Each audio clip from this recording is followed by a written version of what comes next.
হয়েছে কক্সবাজার থেকে সেন্ট মার্টিনগামী জাহাজ চলাচল। সকাল 7টায় নুনিয়ারছড়া বিআইডব্লিউটিএ জেটিঘাট ছেড়ে পরপর ছেড়ে যায় 3টি জাহাজ। এ নিয়ে আরও জানাতে কক্সবাজার থেকে যুক্ত হয়েছেন মন্তোষ পেতক্য। মন্তোষ, 3টি জাহাজে কতজন পর্যটক গেলেন সেন্ট মার্টিন ভ্রমণে, আর তারা কি রাত্রি যাপন করতে পারবেন কিনা জানাবেন?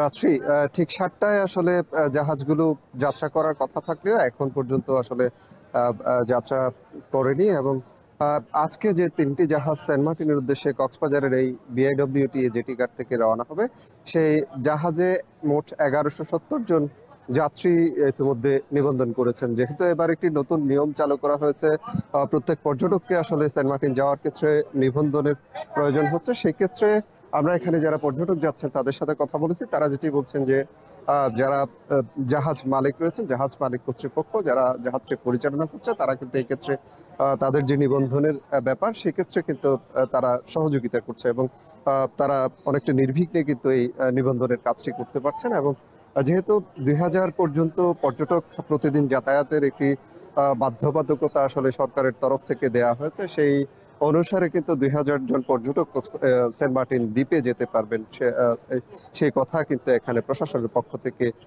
আমাদেরকে জানানো হয়েছে। এবং এখন পর্যন্ত এবার যে সেন্ট মার্টিনে যাতায়াত সেটি প্রায় 10 মাস পরে আসলে শুরু হয়েছে। সর্বশেষ গত ফেব্রুয়ারি মাসে এই যে জাহাজ যাত্রা সেন্ট মার্টিন দ্বীপের উদ্দেশ্যে সেটি শেষ হয়েছিল এবং নতুন করে কিন্তু আজকে থেকে এই যে যাত্রা শুরু হলো, এটির মধ্য দিয়ে সেন্ট মার্টিন দ্বীপের যারা বাসিন্দা রয়েছেন, সেই দ্বীপ কেন্দ্রিক যারা ব্যবসা বাণিজ্যের সাথে জড়িত, তারা কিন্তু বেশ স্বাচ্ছন্দ্যে রয়েছেন। অনেকদিন পর আসলে তারা আসার যে আলো সেটি দেখতে পাচ্ছেন এবং তারা যেটি বলছেন যে অন্তত 2 মাসের জন্য হলেও তাদের যে পর্যটন কেন্দ্রিক ব্যবসা বাণিজ্য, সেই ব্যবসা বাণিজ্যে আসলে কিছুটা প্রাণ ফিরেছে এবং এটি নিয়ে তাদের মাঝে চাঞ্চল্য আছে, স্বস্তি আছে। এটি কিন্তু তারা আমাদেরকে জানাচ্ছিলেন। অনেকদিন ধরেই কিন্তু এই সেন্ট মার্টিন দ্বীপের প্রতি আসলে দেশের নানা প্রান্তের মানুষের বেশ আকর্ষণ রয়েছে।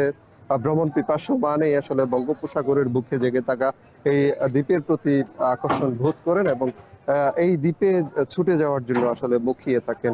সেই সুযোগটি যখন আজকে শুরু হয়েছে, পর্যটকরা বেশ আনন্দের সাথে কিন্তু সেখানে যাচ্ছেন এবং আজকে কিছুক্ষণের মধ্যেই হয়তো যে জাহাজ এখানে অপেক্ষমান রয়েছে MV বারোয়াউলিয়া, সেটি সেন্ট মার্টিনের উদ্দেশ্যে রওনা হবে।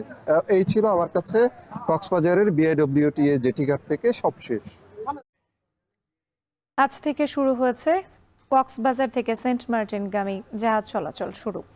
এ নিয়ে বিস্তারিত জানাতে আমাদের সঙ্গে যুক্ত ছিলেন মন্তোষ পেতক্য। দর্শক, নিচ্ছে